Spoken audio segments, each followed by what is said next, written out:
نبض حياتي قرآني طهر ذاتي قرآني عصمة أمري قرآني طوق نجاتي قرآني نبض حياتي قرآني طهر ذاتي قرآني عصمة أمري قرآني طوق نجاتي آيات الله حمتني غمرتني بالبركات تحفظني من همزات الشيطان ومن زلاتي آيات الله حمتني غمرتني بالبركات تحفظني من همزات الشيطان ومن زلاتي نحمده ونصلي على رسوله الكريم اما بعد فاعوذ بالله من الشيطان الرجيم بسم الله الرحمن الرحيم رب اشرح لي صدري ويسر لي امري واحلل عقدة من لساني يفقهوا قولي۔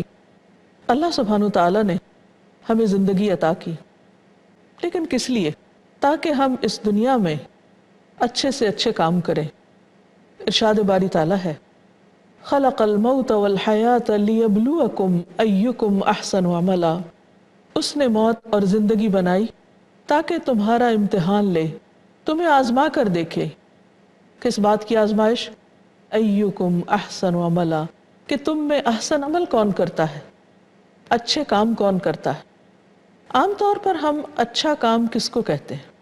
جسے لوگ اچھا سمجھتے ہیں، یا جو لوگوں کو پسند آ جاتا ہے، یا جس پر ہمیں دنیا میں کچھ فائدہ حاصل ہو جاتا ہے، یا پھر وہ ہمارے دل کو بھاتا ہے۔ لیکن کیا حقیقت میں اچھے عمل کی یہی بنیادیں ہیں، یہی شرائط ہیں؟ کیا واقعی یہ سب کام اچھے ہیں جن کا ہمیں دنیا میں بظاہر کوئی فائدہ نظر آئے؟ تو پھر سوال یہ پیدا ہوتا ہے کہ اچھے کام کا کرائیٹیریا اور معیار کیا ہو، یہ حدود کون بتائے، اچھے عمل کو کون ڈیفائن کرے؟ تو اس میں بنیادی طور پر اصول کی بات یہ ہے کہ جس نے ہمیں پیدا کیا، جس نے ہمیں سب کچھ دیا، جس کی طرف ہم لوٹ کر جانے والے ہیں، اور جس نے ہمیں اچھے عمل کے لیے کہا، اسی سے پوچھیں گے کہ وہ کس کو اچھا کہتا ہے، اس کے ہاں کون سا عمل پسندیدہ ہے، کون سا عمل قابل قبول ہے، کون سا عمل انسان کے لیے فائدے کا باعث ہے۔ جب ہم قرآن و سنت کا مطالعہ کرتے ہیں تو ہمارے سامنے یہ بات آتی ہے کہ اچھا عمل وہی ہے کہ جس میں دو چیزیں بنیادی طور پر پائی جاتی ہیں۔ نمبر ایک، کہ وہ خالصتاً اللہ کی رضا کے لیے کیا گیا ہو، اللہ کی خوشنودی کو مطلوب و مقصود بنایا گیا ہو جس میں، اور نمبر دو، وہ رسول اللہ صلی اللہ علیہ وسلم کے طریقے کے مطابق، یعنی سنت کے مطابق۔ اگر کسی بھی عمل میں یہ دو شرائط پائی جائیں تو انشاءاللہ وہ عمل احسن عمل قرار پائے گا، اور ایسے عمل کا انسان کو فائدہ پہنچے گا۔ تو خلاصہ یہ ہے کہ اگر ہم یہ چاہتے ہیں کہ آخرت میں کامیاب ہوں، اللہ تعالیٰ کے محبوب بن جائیں، تو اس کے لیے پھر ہمیں وہی کام کرنے ہوں گے جو درست طریقے کے مطابق ہوں گے۔ کسی بھی کام کو کرتے ہوئے اگر ترتیب درست نہ ہو تو وہ کام اچھا نہیں ہو سکتا۔ اس کی مزید وضاحت قرآن مجید کی ایک اور آیت سے ہوتی ہے۔ سورۃ البقرہ آیت نمبر 189 میں آتا ہے، اللہ تعالیٰ فرماتے ہیں یسألونک عن الأہلہ، یہ لوگ آپ سے چاندوں کے بارے میں پوچھتے ہیں کہ چاند کا گھٹنا بڑھنا کیا ہے۔ قل ہی مواقیت للناس والحج، آپ انہیں بتا دیجئے کہ یہ لوگوں کو اوقات بتانے کے لیے ہیں، اور خصوصاً حج کا وقت مقرر کرنے کے لیے یا اس کی تعیین کے لیے۔ وَلَيْسَ الْبِرُّ بِأَن تَأْتُوا الْبُيُوتَ مِن ظُهُورِهَا، اور نیکی یہ نہیں کہ تم گھروں میں اس کی پیچھے سے آؤ۔ وَلَكِنَّ الْبِرَّ مَنِ اتَّقَى، لیکن نیکی اس کی ہے جو تقوی اختیار کرے۔ وَأْتُوا الْبُيُوتَ مِنْ أَبْوَابِهَا، اور گھروں میں ان کے دروازوں سے آیا کرو۔ وَاتَّقُوا اللَّهَ لَعَلَّكُمْ تُفْلِحُونَ، اور اللہ سے ڈرو، اللہ کا تقوی اختیار کرو تاکہ تم فلاح پاؤ، کامیاب ہو جاؤ۔ اس آیت میں ایک بہت اہم قاعدہ بتایا گیا ہے، ایک بہت اہم اصول بتایا گیا ہے، اور وہ یہ کہ کسی بھی کام کو درست طریقے پر کرو، اور درست طریقے پر کرنے کے لیے اس کی ترتیب کا بھی درست ہونا ضروری ہے۔ اس آیت میں دور جاہلیت کی ایک رسم کا ذکر کیا گیا ہے۔ عربوں کے ہاں قاعدہ یہ تھا کہ جب وہ ایک بار حج کے لیے احرام پہن کے گھروں سے نکل جاتے تو کسی بھی ضرورت کے لیے اگر انہیں دوبارہ واپس آنا پڑتا تو وہ دروازے سے نہیں اندر آتے تھے، کیونکہ ان کا خیال یہ تھا کہ احرام کی حالت میں انسان کے سر اور آسمان کے بیچ میں کوئی چیز نہیں آنی چاہیے، کوئی رکاوٹ نہیں ہونی چاہیے۔ دروازے سے گزرنے کا مطلب یہ کہ دروازے کے اوپر کا حصہ سر کے اوپر ہوگا اور اس طرح یعنی کوئی چیز سر کو کور کر رہی ہوگی، تو یہ طریقہ درست نہیں۔ یہ طریقہ کس نے مقرر کیا؟ یہ انہوں نے خود ہی مقرر کر لیا، اللہ تعالیٰ نے اس کا حکم نہیں دیا تھا۔ اور مزید یہ کہ وہ اس خود ساختہ طریقے پر عمل کرنے کے لیے اپنے آپ کو انتہائی مشقت میں ڈالتے، وہ دیواروں سے پلانگ کے گھر میں آتے، بیک یارڈ سے آتے، غلط طریقے اختیار کرتے، جس میں سراسر تکلیف تھی، حالانکہ اس میں عبادت کا کوئی بھی پہلو نہیں تھا۔ تو اس سے یہ بات سامنے آئی کہ اگر کوئی شخص اپنے خود ساختہ طریقے کو عبادت کا درجہ دیتا ہے، یا دین میں کوئی نئی راہ نکالتا ہے، یا اپنے لوکل کلچر کے رسمی آداب اور رسم و رواج اور طریقہ کار کو جو کسی خاص معاشرے کے اندر بہت مقبول و معروف ہو سکتا ہے، اس کو وہ عبادت کا درجہ دیتا ہے یا اسے دین کا حصہ بنا لیتا ہے، تو ایسا کرنا پسندیدہ نہیں، بلکہ وہ انسان کے خلاف حجت ہوگا۔ یعنی فائدہ اور ثواب اس مشقت میں نہیں، ایسے لوگ کام کرنے کے باوجود بھی اجر اور ثواب سے محروم رہ جائیں گے۔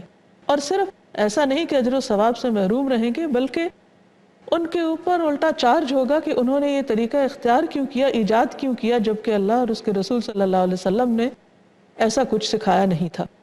عام روزمرہ زندگی میں بھی اگر آپ اس قاعدے کو دیکھیں تو کوئی بھی کام اگر درست طریقے پر نہ کیا جائے تو مطلوبہ نتائج حاصل نہیں ہوتے۔ مثلا عبادات میں اگر آپ نماز سے پہلے وضو کرنے کی بجائے نماز پڑھنے کے بعد وضو کرتے ہیں تو اس کا کچھ فائدہ نہیں۔ اسی طرح اگر آپ روزہ کھلنے کے وقت پر افطار نہیں کرتے اور 1 گھنٹے کے بعد افطار کرتے ہیں تو اس روزے میں کچھ فائدہ نہیں۔ اسی طرح باقی بھی امور میں، عام روزمرہ زندگی میں بھی اگر آپ مثلاً کھانا ہی بنا رہے ہیں تو کھانے میں اگر مثلاً آپ پلاؤ بنا رہے ہیں اور اس میں چاول پہلے ڈال دیتے ہیں اور پانی بعد میں ڈالتے ہیں اور باقی ساری ترتیب کو الٹ دیتے ہیں، کسی بھی ریسیپی میں آپ دیکھیے کہ جب کسی ترتیب کو الٹ دیا جاتا ہے تو اس کے اندر وہ ذائقہ نہیں رہتا، اس کے اندر وہ فلیور نہیں آتا۔ تو کوئی بھی کام جب انسان کرنا چاہے، ہاں وہ دین کا ہو یا دنیا کا، تو اس کو صحیح طریقے پر کرے۔ دنیا کے کاموں میں اگر کوئی شخص الٹ طریقہ اختیار بھی کرتا ہے تو اس کا نقصان فوری طور پر سامنے آ جاتا ہے اور انسان آئندہ اس غلطی سے سیکھ کر اس تجربے کے بعد اس طریقے کو درست کر لیتا ہے۔ لیکن عموماً دین کے معاملے میں تساہل برتا جاتا ہے اور شیطان انسان کو نئی نئی راہیں سجھاتا رہتا ہے جن سے پرہیز کرنے کی ضرورت ہے۔ اس سلسلہ میں رسول اللہ صلی اللہ علیہ وسلم کا وہ مشہور قول جو اکثر آپ سنتے ہیں وہ ذہن میں رہنا چاہیے کہ آپ نے فرمایا، من احدث فی امرنا ھذا ما لیس فیہ فہو رد، جس نے ہمارے اس کام میں کوئی نئی راہ اختیار کی، ہمارے دین میں خود سے کوئی نئی چیز نکالی جو اس کا حصہ نہیں، تو وہ ریجیکٹڈ ہے، مردود ہے، رد ہے، یعنی وہ قابل قبول نہیں۔ دین تو وہ ہے جو اللہ سبحانہ تعالیٰ نے اتارا اور جس پر نبی صلی اللہ علیہ وسلم نے عمل کر کے دکھایا۔ اب اگر کوئی شخص دور جاہلی کے عربوں کے طریقے پر عمل کرتے ہوئے دین میں ایک نئی راہ نکال لے، احرام کی پابندیوں میں خود ساختہ کوئی اور پابندی شامل کر لے، تو ایسا کرنا قابل قبول نہ ہوگا۔ اور یہی چیز باقی تمام زندگی میں بھی ہمیں سامنے رکھنی چاہیے۔ ہم دیکھتے ہیں کہ جتنی بھی عبادات ہیں ان میں نماز، روزہ، حج، زکوٰۃ، ان تمام میں ہمیں ان تمام شروط اور آداب اور طریقوں کی پیروی کرنی ہوگی جو نبی صلی اللہ علیہ وسلم کے سکھائے ہوئے ہیں۔ آپ نے نماز کے بارے میں فرمایا کہ صلو کما رأیتمونی اصلی، نماز اس طرح پڑھو جس طرح مجھے دیکھتے ہو کہ میں پڑھتا ہوں۔ اب اگر کوئی شخص خود ساختہ کوئی طریقہ اختیار کر لیتا ہے اور اسے نماز کا نام دے دیتا ہے تو وہ قابل قبول نہ ہوگی۔ اسی طرح حج کے موقع پر بھی آپ نے فرمایا تھا کہ خذوا عنی مناسککم، مجھ سے حج کے طریقے سیکھ لو، یعنی اپنے طریقوں پر یا دور جاہلی کے طریقوں پر عمل کرنا حج نہ کہلائے گا یا وہ قابل قبول حج نہیں ہوگا۔ اس آیت میں ہم ایک اور چیز بھی دیکھتے ہیں کہ جہاں یہ فرمایا گیا کہ گھروں کو ان کے دروازے سے آؤ، یعنی صحیح طریقے سے آؤ، ساتھ ہی یہ بھی فرمایا کہ یہ نیکی نہیں ہے، بلکہ نیکی تو اس کی ہے جس کے اندر خدا کا ڈر ہے۔ گویا جب تک انسان اللہ سے نہ ڈرے اس وقت تک کوئی نیکی نیکی نہیں ہوتی، کیونکہ جو کام بندوں کے ڈر سے کیا جا رہا ہو، یعنی اللہ کی عبادت اللہ کے ڈر سے ہونی چاہیے، بندوں کے ڈر سے نہیں کہ بندے کیا کہیں گے کہ یہ شخص نماز نہیں پڑھتا، یہ ایسی نماز کیوں پڑھ رہا ہے، اور جب وہ بندوں کو دیکھے تو ایک مخصوص طریقے پر نماز شروع کر دے، اور جب بندے سامنے نہ ہوں تو اپنی مرضی کی نماز پڑھے، تو یہ تمام چیزیں درست نہ ہوگی۔ اسی طرح جب بندوں کے ساتھ معاملہ کر رہا ہو تو اللہ سے ڈرے، یعنی ایک مشہور اصول ہے جس کو یاد رکھنا ہم سب کے لیے لازم ہے کہ اللہ کے معاملے میں بندوں سے نہ ڈرے، لیکن بندوں کے معاملے میں اللہ سے ڈرے، تو انشاءاللہ بہت سے امور درست ہو جائیں گے، اور پھر عملی شکل میں نبی صلی اللہ علیہ وسلم کا اتباع اور آپ کی اطاعت جو ہے وہ لازم ہے۔ حدیث میں آتا ہے، حضرت جابر کہتے ہیں کہ رسول اللہ صلی اللہ علیہ وسلم نے ہمیں خطبہ دیا اور اللہ کی حمد و ثنا بیان کرنے کے بعد فرمایا کہ سب سے سچی بات اللہ کی کتاب ہے، اور سب سے افضل طریقہ، سب سے بہترین طریقہ محمد صلی اللہ علیہ وسلم کا طریقہ ہے، اور بدترین کام نئے ایجاد کردہ کام ہے، یعنی دین میں نئی نئی باتوں کو رواج دینا، اور ہر بدعت گمراہی ہے۔ یعنی بظاہر انسان یہ سمجھتا ہے کہ اس نے کوئی جدت پیدا کی یا اپنی طرف سے کوئی اور راستہ اختیار کیا، لیکن حقیقت یہ ہے کہ وہ نبی صلی اللہ علیہ وسلم کے بتائے ہوئے راستے یا آپ کے عمل کیے ہوئے طریقے سے بہتر نہیں ہو سکتا، کیونکہ کوئی بھی شخص اگر کسی ایسے طریقے سے عبادت کرتا ہے جو نبی صلی اللہ علیہ وسلم کا طریقہ نہیں ہے تو وہ دراصل بدعت کر رہا ہے۔ ایک اور حدیث میں رسول اللہ صلی اللہ علیہ وسلم نے فرمایا کہ جس شخص نے ہماری طرح نماز پڑھی اور ہماری طرح قبلہ کی طرف منہ کیا اور ہمارا ذبیحہ کھایا تو وہ مسلمان ہے۔ گویا کھانے پینے میں بھی جو حلال حرام کے قاعدے ہیں وہ سنت رسول صلی اللہ علیہ وسلم کے مطابق ہونے چاہیے، اسی طرح قبلے کی طرف رخ کرنے میں بھی اور باقی امور میں بھی۔ سوچنے کی بات یہ ہے کہ انسان اپنی عبادت، اپنی جد و جہد، اپنی کوشش سے دراصل چاہتا کیا ہے؟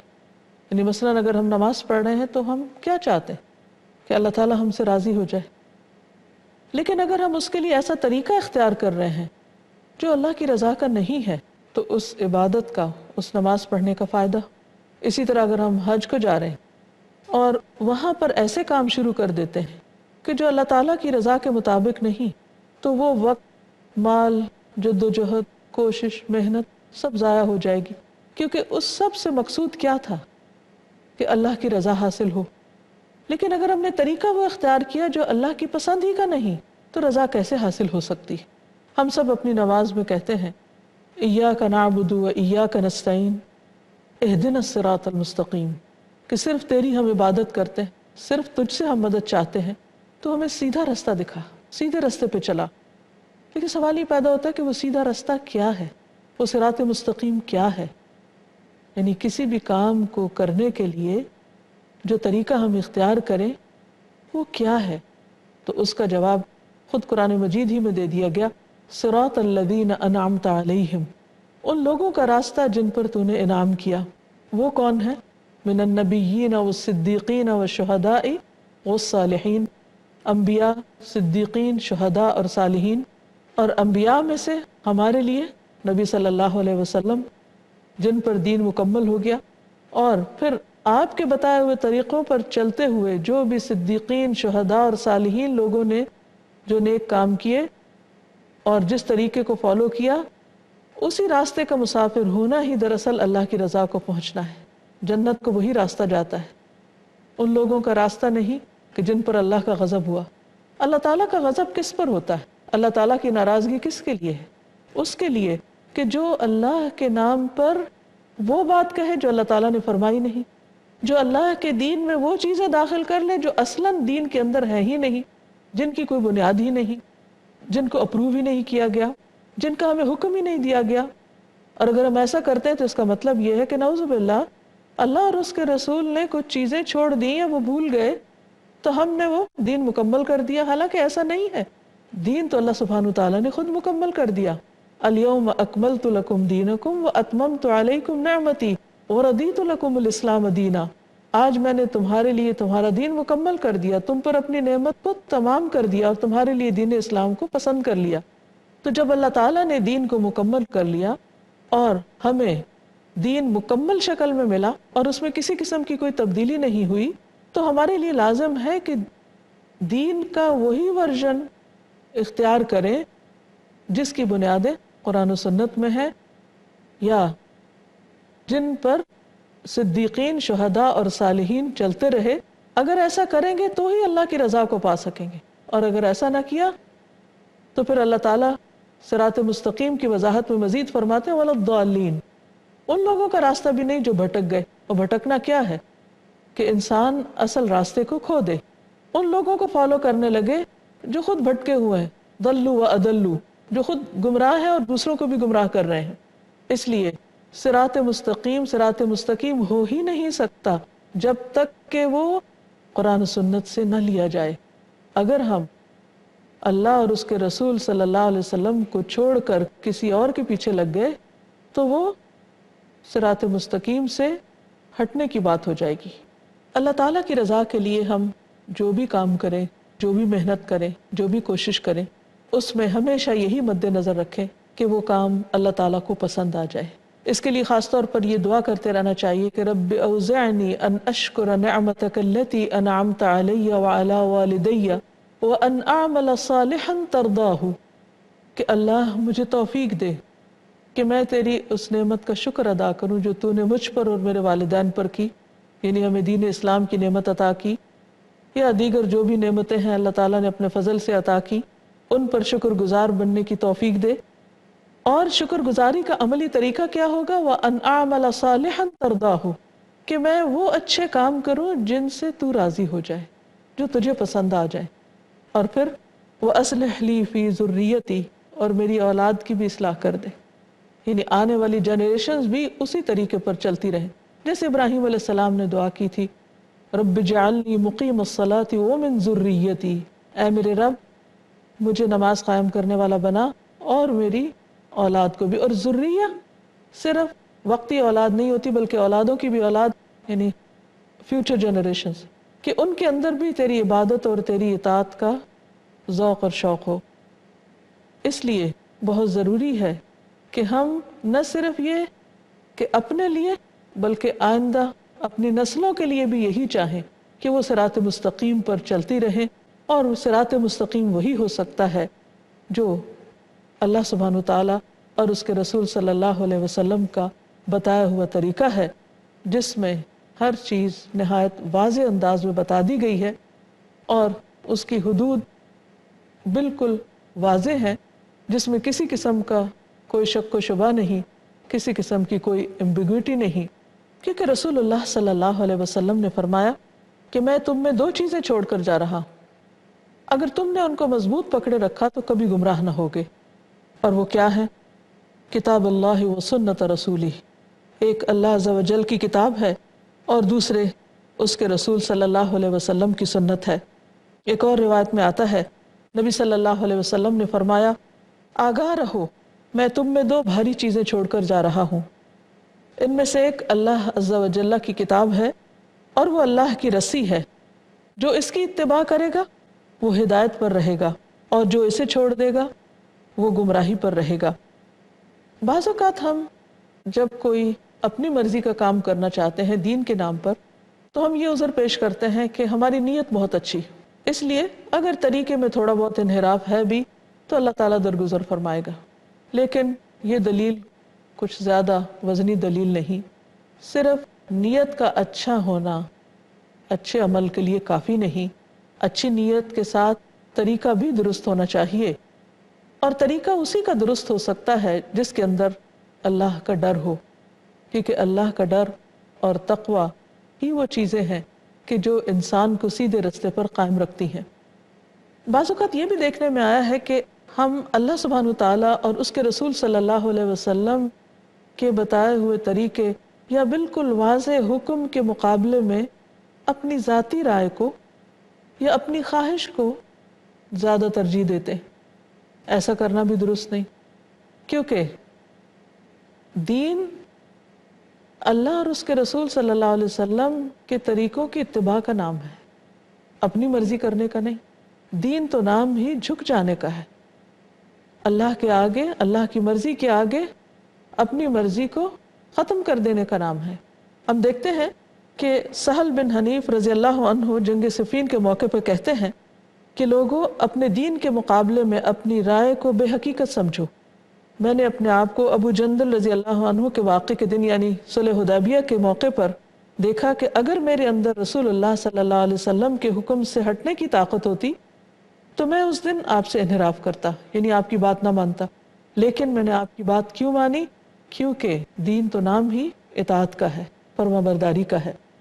پھر اسی طرح یہ بھی ہے کہ ہر کام اعتدال کے ساتھ کرنا چاہیے، کیونکہ نبی صلی اللہ علیہ وسلم نے فرمایا کہ بے شک دین آسان ہے، جو شخص دین میں سختی اختیار کرے گا دین اس پر غالب آ جائے گا.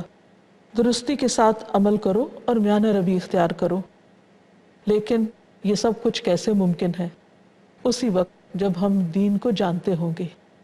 لہٰذا بہت ضروری ہے کہ سیدھے راستے پر چلنے کے لیے ہم صحیح علم میں اضافہ کریں، مسلسل سیکھتے رہیں، اور جہاں ہمیں کسی چیز کے بارے میں علم نہ ہو وہاں اہل علم سے پوچھ لیں. نبی صلی اللہ علیہ وسلم نے فرمایا اللہ تعالیٰ علم کو اس طرح نہیں اٹھا لے گا کہ اس کو بندوں سے چھین لے، بلکہ وہ علماء کو موت دے کر علم کو اٹھائے گا. حتیٰ کہ جب کوئی عالم باقی نہیں رہے گا تو لوگ جاہلوں کو سردار بنا لیں گے، ان سے سوالات کیے جائیں گے اور وہ بغیر علم کے جواب دیں گے. اس طرح خود بھی گمراہ ہوں گے اور دوسروں کو بھی گمراہ کریں گے.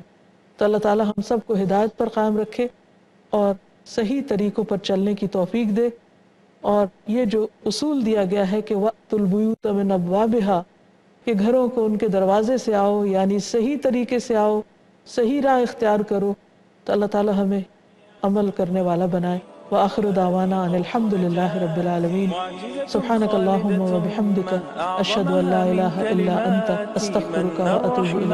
علينا بكتاب من رحمات، معجزة خالدة ما أعظمها من كلمات. من الرحمن علينا بكتاب من رحمات. قرآني نبض حياتي، قرآني طهر ذاتي، قرآني عصمة أمري، قرآني طوق نجاتي. قرآني نبض حياتي، قرآني طهر ذاتي، قرآني عصمة أمري، قرآني طوق نجاتي.